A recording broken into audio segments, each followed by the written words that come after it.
Hello everyone. Tonight we will talk about the Lung-gom-pa monks of Tibet, those legendary wind practitioners who move across the high plains as if gravity were a question rather than a statement. So, before you get comfortable, take a moment to like the video and please subscribe to the channel. I'm new here on YouTube, so every new subscriber is a victory for me. If you can, please leave a comment with your thoughts on this video or any topic suggestions.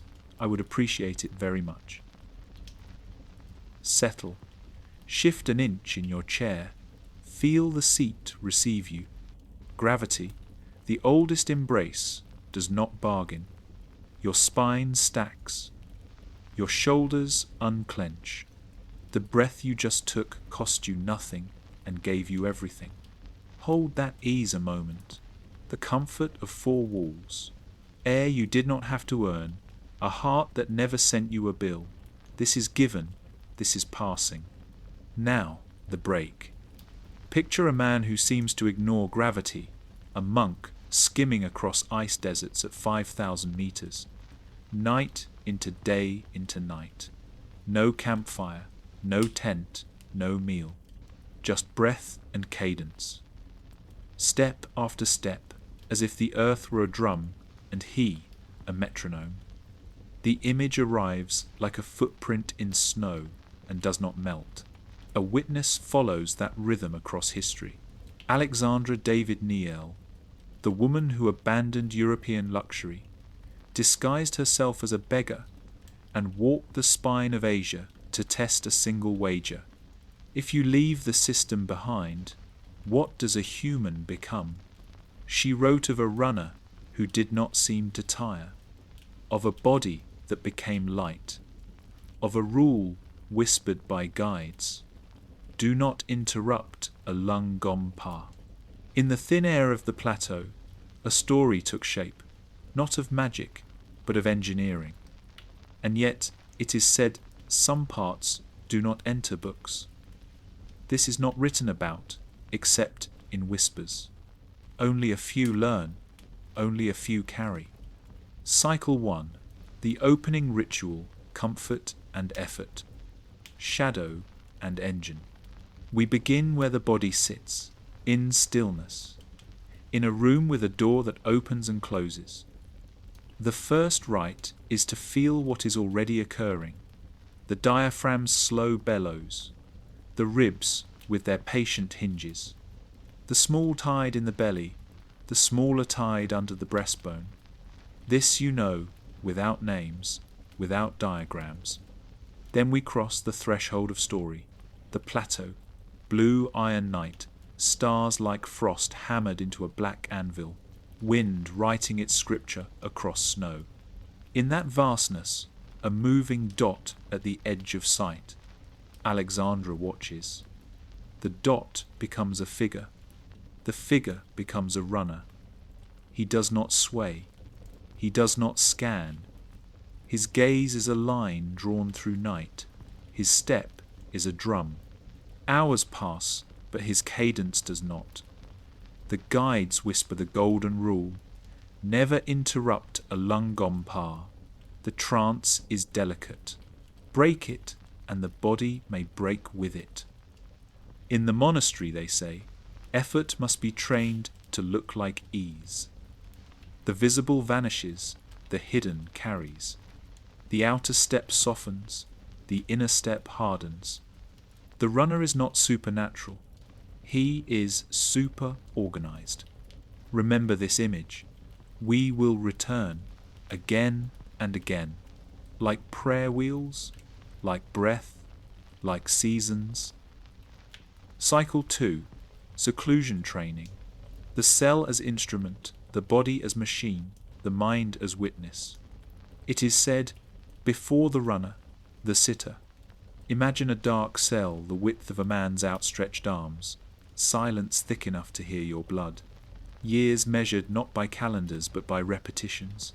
The first apprenticeship is to stillness, not to escape the body, but to inhabit it completely.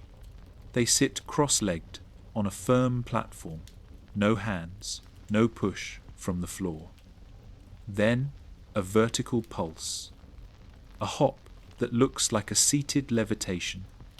It repeats, not a stunt, but a drill. Recruit the diaphragm like a piston, tense, and release the pelvic floor. Coordinate a brief thoracic compression with a lower abdominal recoil. The torso becomes a spring, the hips a hinge, the ribs a bellows. Each hop is a whole body metronome that teaches timing under load, teaches calm under strain, teaches the diaphragm to obey, not panic. Consider the anatomy. The diaphragm is a dome of muscle tethered to ribs, sternum, and spine. Contract, descend, draw in air, relax, rise, expel. With training, the diaphragm becomes not just a ventilator, but a force transmission device. Intra-abdominal pressure stabilizes the spine. The pelvic floor answers. The deep core forms a tensile bowl that catches and returns force. In darkness, this is rehearsed for hours, not as spectacle, but as nervous system calculus, precision before power. Why the dark? Because light invites distraction. Sensory deprivation amplifies interoception. The inner map of heartbeat, breath stretch, blood pressure pulses. The monks learn to feel the first flicker of the urge to gasp and to smooth it, to lengthen the distance between urge and reaction. The body becomes a negotiable landscape, the soul a patient driller of wells, a critical boundary. This is a historical and physiological exploration, not a how-to. Intense breathwork and deprivation practices can be dangerous. Do not attempt these methods. Respect that what you are hearing is context, not instruction. Within monasteries, supervision is total. Outside, imitation can harm. Knowledge is a blade that cuts bread and bone. The cell returns the applicant to cyclic time. Dawn and dusk become irrelevant. The cycle is breath and heartbeat, heartbeat and breath. The small metronome governs, the great metronome fades. The practitioner becomes a clock that winds itself. Cycle 3. The engineering of breath, chemistry, and patience, physics, and promise. Breath is chemistry in motion. Prana is the felt sense of that chemistry. The trance runner's craft is to turn both into an engine you cannot see. The outer foot walks. The inner forge burns. They run with breath synchronized to step, not casually, but with exact ratios. The pattern is tuned to altitude, terrain, and fatigue, an algorithm built of lungs and legs. Nasal breathing predominates. Not mystique, but physiology. The nose warms and humidifies air, filters particulates, and increases nitric oxide dilating pulmonary vessels, improving oxygen transfer. Nasal resistance slows inflow, stabilizes carbon dioxide, protects pH, maintains oxygen delivery through the Bohr effect. This is not esoteric, it is blood gas physics. Names are modern, practice is old. At 5,000 meters, oxygen is scarce. Tibetan highlanders exhibit adaptations more efficient ventilation, altered hemoglobin regulation, robust nitric oxide pathways that help stabilize oxygen delivery without the extreme blood thickening seen in lowlanders. Training rides these adaptations, training respects them. Every step coupled to a breath becomes an aerobic metronome. The goal is not speed, it is steady-state combustion with minimal metabolic noise. Picture mitochondria like thousands of tiny forges. As cadence settles, those forges shift toward fat oxidation, a slow but vast fuel source. Lactate, once blamed for burn, becomes a shuttle, a currency traded between muscle fibers and the heart. The diaphragm's rhythm tames sympathetic surge. Heart rate finds a groove just high enough to move oxygen, just low enough to keep stress hormones from spilling over. When internal chemistry is quiet, time stretches. Hours become mechanical. The clock becomes a wheel. Now the eyes. Fix the gaze on a star at night, or a point at the horizon by day. Not romance vestibular strategy. A stable visual target reduces optic flow, quiets the vestibulo-ocular reflex, and smooths the brain's sense of motion. Fewer signals of acceleration, fewer cues to brace, fewer invitations to waste energy. The posture organizes around that point. Crown lifted, chin tucked, ribs over pelvis. The diaphragm descends without flare. The pelvic floor answers without strain. Stride shortens. Cadence becomes metronomic. The foot kisses the ground, then leaves. Contact time shrinks. Tendons stiffen appropriately. The Achilles stores energy and returns it like a spring. You see a bounce not because gravity vanished, but because elastic recoil is doing more work than muscle contraction. In this trance, the perception of heaviness softens. Not because mass changed, but because the nervous system stopped shouting about it. Task-positive networks take the wheel. The default mode quiets. The mind does not disappear, it narrows. Breath, step, horizon. Fear and novelty stop interrupting. Efficiency blooms. This is the light step, not supernatural, super-organized. It is said that when the body is organized, the world reorganizes around it. This is not metaphysics. It is ordinary physics perceived by a calmer witness. Cycle 4. The monastery as machine of stone that breathes, rooms that listen, geometry that remembers. You expected only runners, but the runner grows in a house. Houses teach. Architecture is a teacher that does not write on paper. A monastery is a machine that manufactures attention. In high places, the machine must survive winter, hunger, wind, and earthquakes. What appears as prayer rooms and courtyards is also a kinetic diagram of endurance. Visible practice. The builders raise walls from stone and earth, without mortar where none can be found, with mud that cures harder than brick where seasons allow. Stones are chosen by sound, a tap with a hammer, a note that rings or dies, telling density, telling fracture.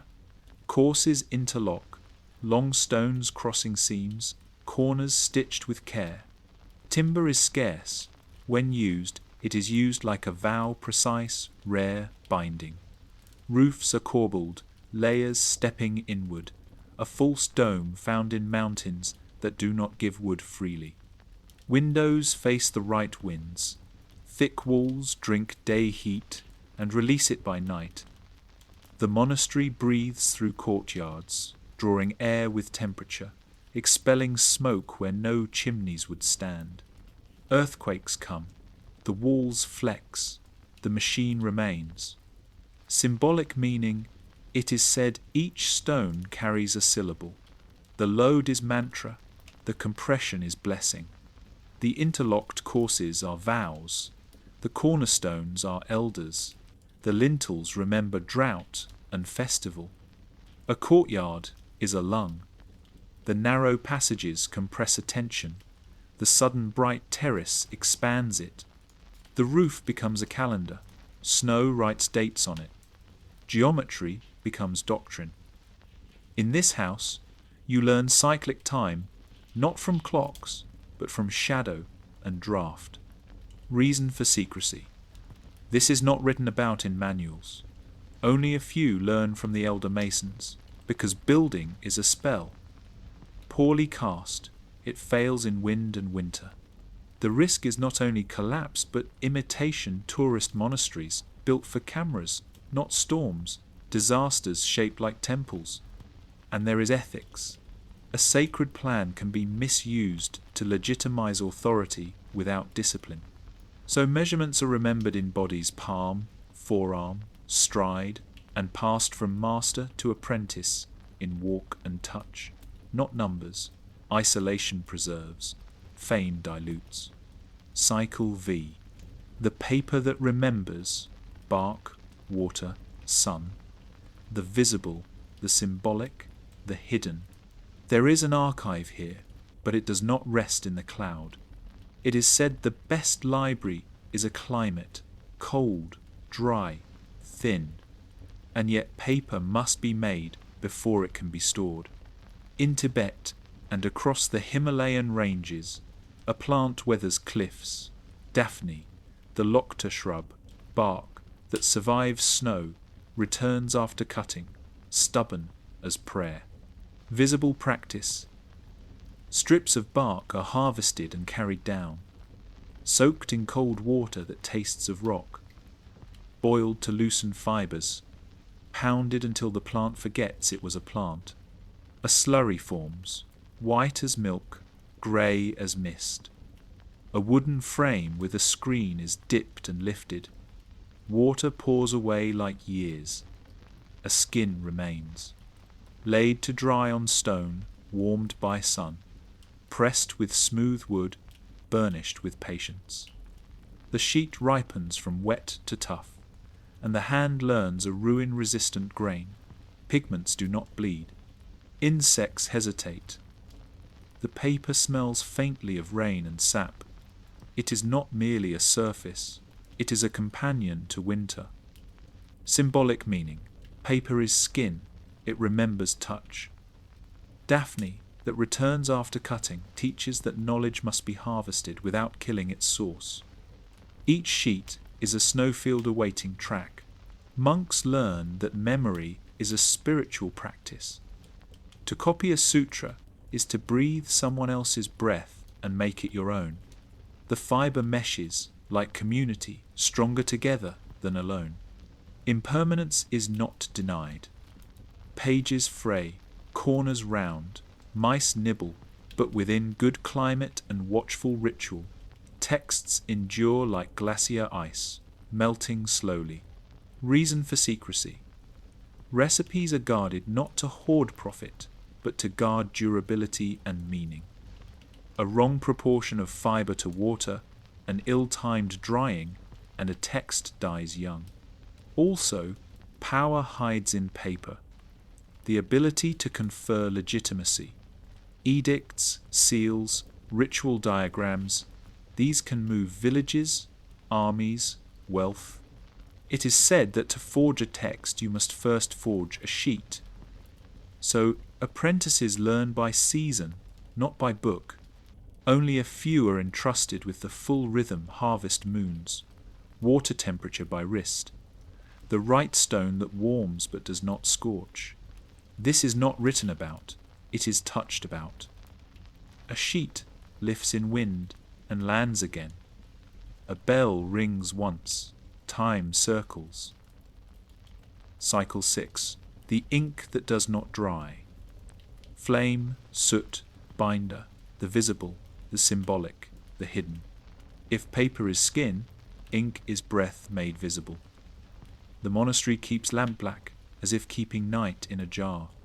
Visible practice. A flame, trained to burn with a particular hunger, kisses a cold surface. Soot gathers. Fine, dense, uniform. Soot is lifted like snow by careful hands, married to a binding medium prepared to receive it. Ground with patience until the mixture forgets its parts and becomes a single, obedient black.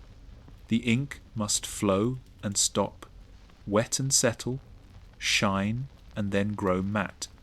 Cling to the fibers without bleeding. Brushes are woken in water, not forced. Lines are drawn in a single exhale, then left in peace. Symbolic meaning, ink is night condensed. To write with black is to carve light out of darkness. The brush stroke carries intention. Pressure thickens, release thins. Calligraphy teaches breath pacing. Each character is a small pilgrimage from left to right, top to bottom. The inkstone is a reliquary of hours. When the monk grinds, he is sharpening his attention, not merely pigment. Reason for secrecy. Most recipes are not written down. Only a few learn the ratios, because bad ink ruins good paper, and worse, it ruins thought. Letters blur, edges feather, meaning decays. Some binders are made from animal or plant substances whose preparation is not kind work if done carelessly. Some preservatives can be harmful if misused. A monastery guards not only its texts but its bodies. Also, power hides in the line. Seals, diagrams, protective scripts, these can function as social technology. If everyone can imitate the hand, the authority is cheapened. So hands are trained for years, and the exact shine of a temple's ink is a signature known in-house. This is not written about. It is watched, then tried, then corrected, then held. Sometimes the ink is not black. Cinnabar sings a red that does not blush. Gold leaf is breathless sunlight. It is said some pigments must not be carried beyond certain doors because what they draw is also what they call ethical limits. Not all colour is for all eyes. Cycle 7. The scribe and the runner. Copying as locomotion, locomotion as copying. The body copies.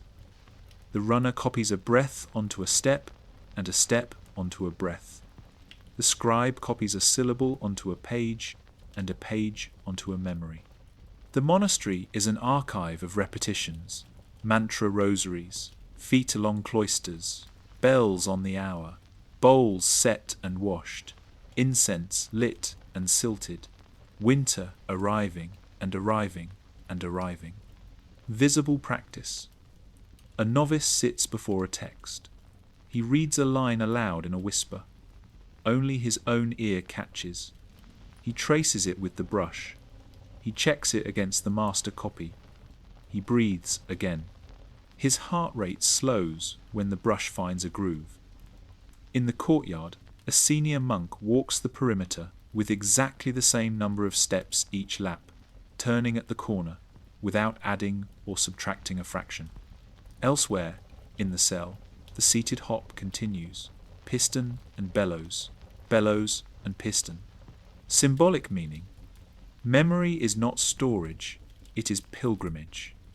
To remember is to walk again a path until the path appears in the body. This is why mountains are teachers. Their switchbacks carve into the thigh and calf and do not leave.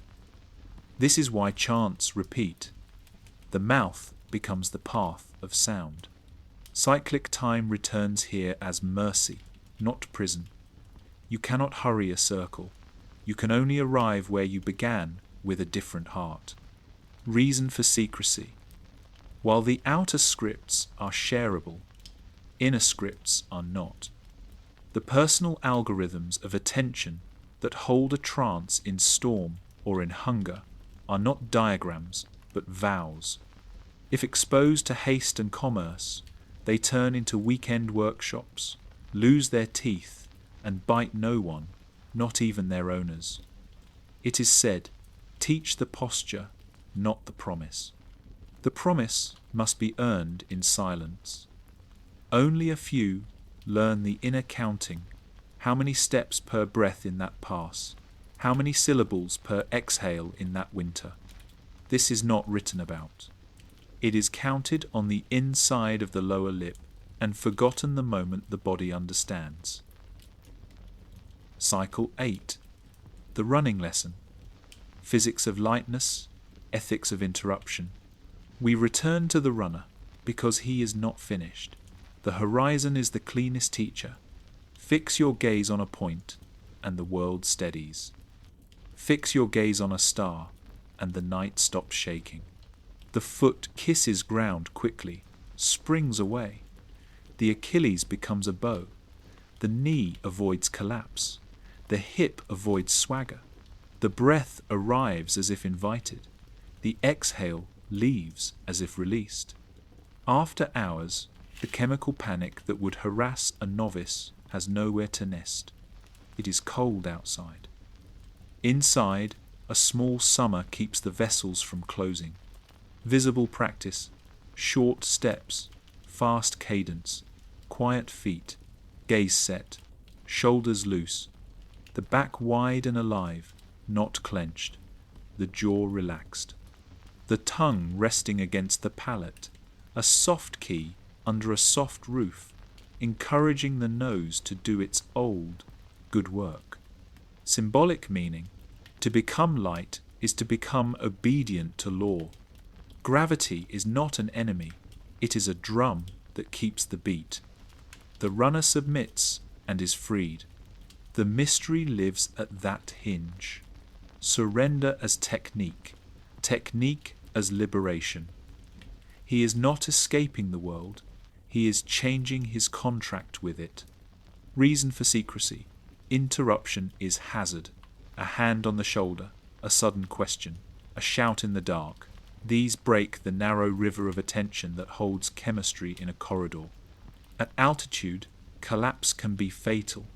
So the rule is ethical, not theatrical. Do not interrupt. Also, once a culture learns you can cross valleys in a night without gear, someone will ask you to carry a message for the wrong reasons. Knowledge must resist becoming a courier for power. Thus it hides in monasteries, emerges rarely, and returns to cell and stone when storms of curiosity blow through. Again, this is context, not instruction. Do not emulate trance running. Respect the craft by not stealing its mask. Cycle 9. Internal and external machines. Critique, proportion, sovereignty. We engineered vehicles when we forgot how to engineer ourselves. Wheels arrived, engines, screens. Now we rotate our thumbs more than our ankles. We outsource distance to machines and wonder why our bodies feel far away. The critique is not anti-technology. It is pro-proportion. External machines are marvelous. They save lives, stitch continents, ferry medicine, bear warmth. But dependency dulls us. When every errand is a drive, every hill a problem, every breath distracted, the internal machine rusts. The lungs become passive, the diaphragm gets lazy, the mind tolerates noise. We become consumers of motion instead of makers of it. Biological sovereignty is not a slogan, it is a practice. It says, organize the inner engine first, learn the chemistry of your breath, the physics of your stride, the psychology of your attention, then choose your tools. The Lung-gom-pa are not an argument against aeroplanes. They are a reminder that internal technology is real, that training the diaphragm can be as precise as tuning a carburetor, that the mind's relationship to sensation can be rewritten with rehearsal, that the boundary between discomfort and damage is learnable.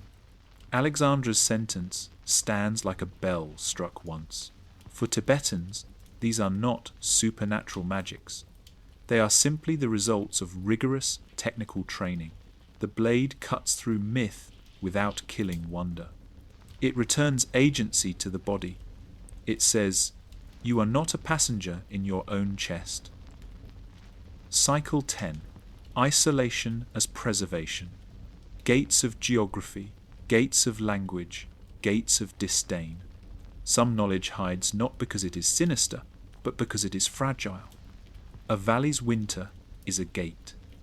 A language is a gate. A vow is a gate. Disdain is an accidental gate. The modern world prefers gadgets to discipline and scale to patience. A ritual that takes years to bear fruit is not scalable. That is its defense. Visible practice, doors within doors. A novice cleans and watches for a year before touching a brush. A mason carries stones for a season before choosing a stone. A runner counts heartbeats for a winter before stepping quickly on a road. Tests are quiet and continuous. Punctuality in dawn bells, attention in sweeping, generosity in the kitchen. The crafts reveal themselves as character reveals itself. Symbolic meaning. Isolation teaches that not everything is for everyone, not because of caste, but because of care. When water is scarce, tea is stronger for the one who will walk the next mile bearing it. When a lineage is small, it must survive storms, not crowds. Memory is a spiritual practice and also a strategy. What you keep in head and hand cannot be burned. Reason for secrecy: to prevent misuse, to prevent dilution, to prevent harm.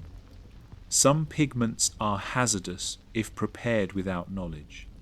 Some breathing methods can bring harm if unobserved.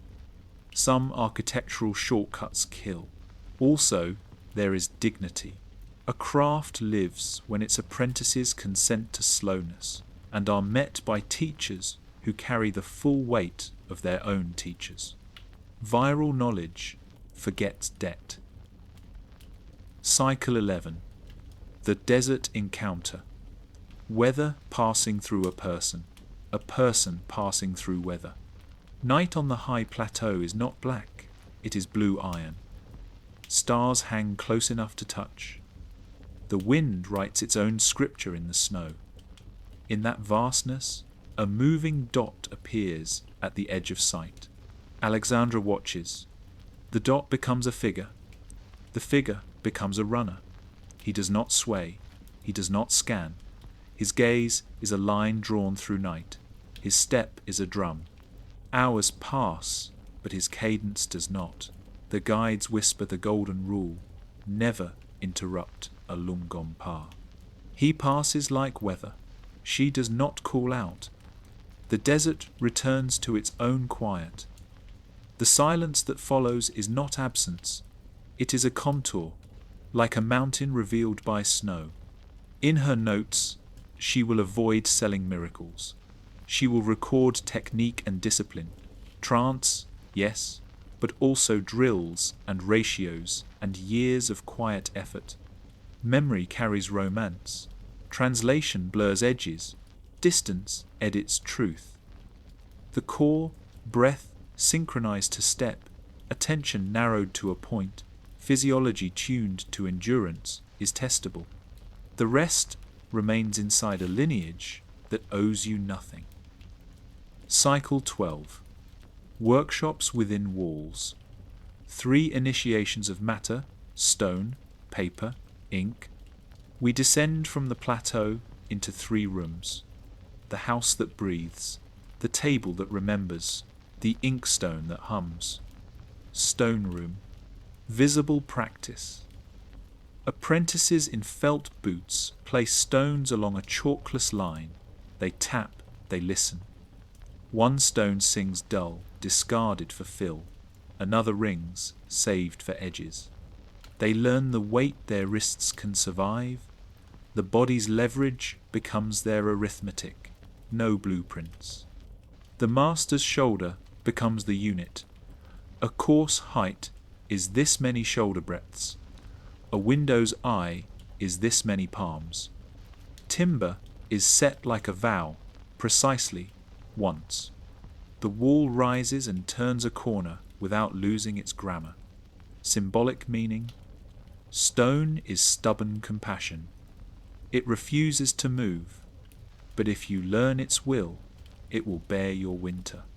The wall's interlock is a social lesson. You cannot be safe if you do not tie your life into your neighbour's. Corners are oaths. A threshold is a curriculum. You must lift your foot to enter because you must lift your attention to be here. Reason for secrecy. Pattern can be stolen. Judgment cannot. Earthquakes reveal which monasteries were built by echo and which by understanding. To publish a plan without the apprenticeship that breeds restraint is to invite collapse. So the knowledge is embodied: how to hear a stone, how to read a crack, how to surrender to slope rather than redraw the mountain. Only a few learn. This is not written about. It is knotted into the back and hips of those who age on the scaffolds.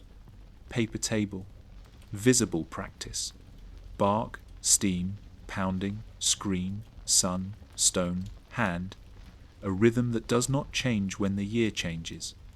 The vat's surface ripples like a small lake. The frame lifts a sheet that was not a sheet a moment ago. The room smells of wet fibre and patience. Symbolic meaning: the sheet is a snowfield, the scribe is a walker. The first line is the first track after storm. A page learns a hand, and the hand learns a page. What is written is not the only text. The texture is also a text. Those who read with fingers know this. Reason for secrecy: a climate is not a formula. If revealed to commerce, the craft becomes demand-driven. Fast drying replaces good drying. Whiteness is prized over strength, bleaches replace winter air, and the book dies young. Isolation is a vow to refuse haste. Only a few learn the full rhythm and are entrusted with the monastery's paper for its hardest winters. Inkstone, visible practice. Soot like moon dust. Binder like a quiet promise. Water like memory. Circular grinding that polishes both stone and mind. The brush drinks, then writes, then is cleaned without fuss. The minute the line is drawn, it belongs to the next breath. Symbolic meaning: a black line is a mountain's shadow at noon. A red seal is sunset stopped and pressed. The stroke knows three truths: begin, dwell, leave. The breath knows three truths: inhale, neither inhale nor exhale. Exhale, cycles, touching, cycles.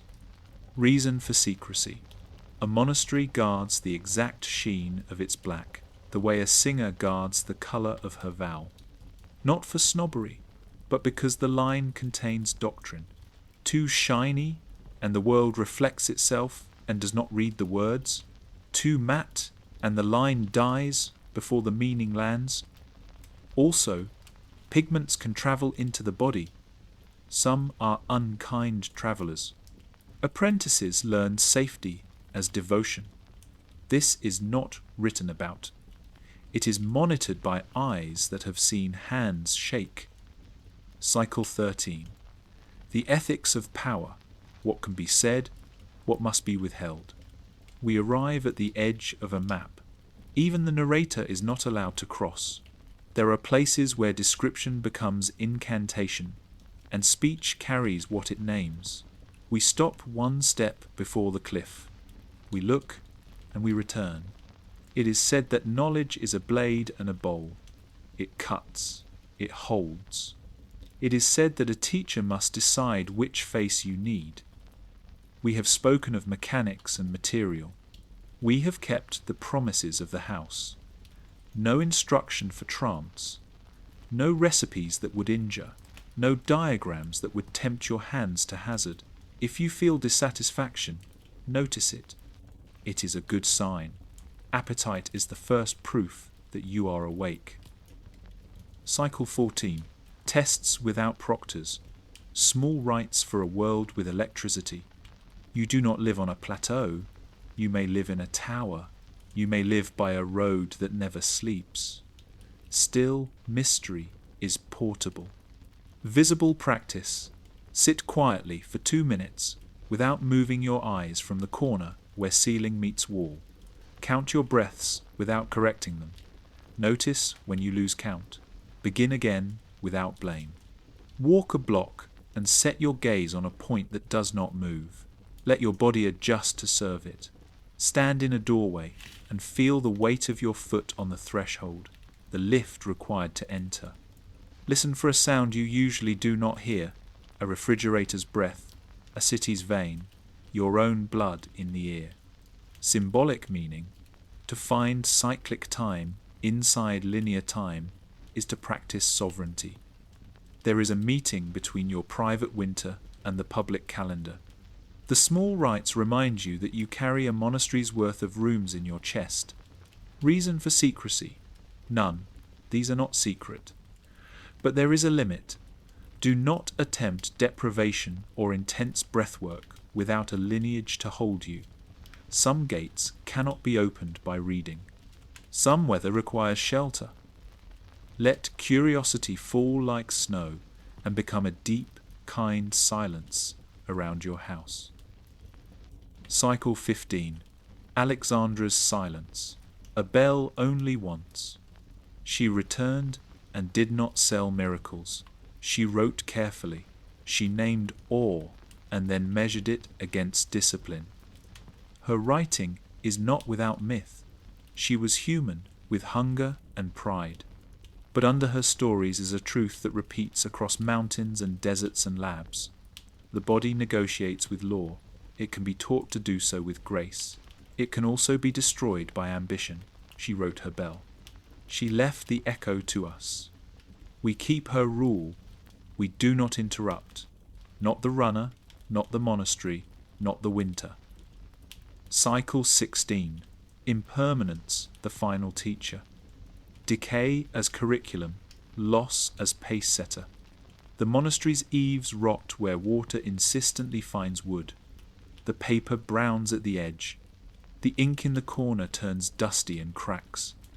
The wall shifts a finger's width when the earth speaks.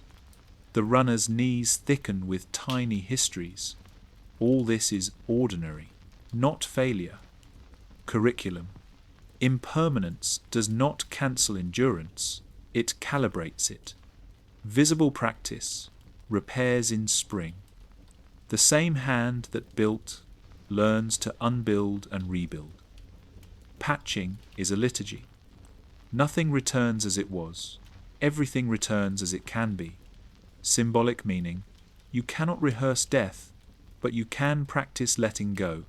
Every sheet that fades trains the library to accept sunlight as a collaborator. Every brush that splits teaches the scribe that the next line will be drawn with another hair, another pressure, another breath. Reason for secrecy: we do not hide decay, we hide our pride from it. The inward techniques that allow a master to work through loss without pretending invulnerability are hidden because they are prayers and because they are personal. The monastery protects dignity by protecting privacy. Some tears are not a spectacle. Cycle 17. The long critique. Of speed, of noise, of export. Speed burns fuel that might keep a village warm. Noise drowns, whispers that might return a lost child home. Export is a hunger that does not see where it takes bread from. A tradition that becomes a product must perform. A product that performs must exaggerate. This is how mystery dies. Applause at the wrong moment. A camera at the wrong angle. A certificate instead of a decade. We will not export what is not ours. We will not brand what does not consent. We will not publish numbers that are better taught by a hand on a stone. If you are disappointed, notice what you had hoped to buy. Place it on the floor between your feet. Bow to it and leave it there. Cycle 18. The inner archive, where memory meets gate. Somewhere in the monastery, a room is dedicated to nothing but walking. A rectangle, narrow, long, circled 100 times a day by the same feet, then different feet, then feet not yet born. The floor holds the imprint of cyclic time. In the archive, the texts have their own cycles: air, light, darkness, rest. A day each season, they are taken out and allowed to breathe. A day each year, a copyist recites aloud a page that no one reads, just to keep the words aerodynamic. Visible practice. The librarian touches spines with a cloth, not bare skin. The runner oils his sandals. The mason traces a crack with his nail and listens. Symbolic meaning. The body is a library of how. The foot remembers slopes, the hand remembers weight, the eye remembers distance. When an elder dies, a shelf is lost, unless. Memory as spiritual practice, copying as piety, apprenticeship as archive, reason for secrecy. The catalogue is not public because the library is human. Names are living. To publish a list of practitioners is to turn them into targets, or idols, or both. A monastery shields its people from worship, which is a cousin of harm. Silence. Cycle 19. 3 proofs. Paper endures, ink speaks, stone remains. And yet, proof is a word heavy with courtroom air. We prefer evidence that breathes. Paper endures. A prayer book 3 centuries old, still legible, still springy at the fold. The climate kept it, the craft saved it. Visitors turn its pages with the back of a knuckle, not the tip of a finger. The book does not perform. It continues. Ink speaks. A seal on a page from a winter when a king asked a question. The red circles still claim their answer. The lines within do not wobble. Someone cared where power went. The brush had mercy. Stone remains. After a tremor, the wall is still. A crack migrates to the joint where it can be seen and mended. The monastery bows, then straightens. The mountain nods, then is the mountain again. And yet, everything is leaving, everything is arriving. Cyclic time is not comfort, it is a teacher with stern eyes and a soft blanket for when you finally collapse. Cycle 20. Return to the room, the simple test of attention. Come back to your chair. The walls are still here. The air is still free. Your body is still listening. Ask yourself a simple question. If your GPS went dark tonight, how far could you walk before you needed a story to distract you from your own breath? If the gas ran out for a week, what distance could your feet reclaim? Not as punishment, as competence. The breath you are taking now is training. It always has been. You are either practicing noise or practicing signal. You are either rehearsing panic or rehearsing patience. The diaphragm takes orders every minute of your life. Choose who is giving them. Stand slowly. Feel your weight. Then feel something under it. Coordination. Make the body light by making the mind precise. Silence. Cycle 21. What remains unsaid? A final withholding. It is said there are maps drawn on the inside of the ribs. It is said that a syllable placed here or here changes the way blood travels under cold sky. It is said a runner can make a valley smaller by changing where his gaze cuts the horizon. This is not written about. We will not write it. Not because we hoard, because we respect the crafts that are not ours to spill. If you wish, travel, not to a monastery to take, to your threshold to notice. Breathe. The final provocation that is not a conclusion. They proved that the body's limits are suggestions of the mind. Alexandra returned from Tibet to tell us that we are giants living like babies. What are you going to do with your next breath? Hold that question, not as a dare, but as a key. The door it opens is not in Tibet, it is behind your ribs. We do not close the door at the end of this story. We leave it ajar. The corridor beyond is not ours to narrate. You will walk it or you will not. The snowfield waits for your first track. Silence. Breathe.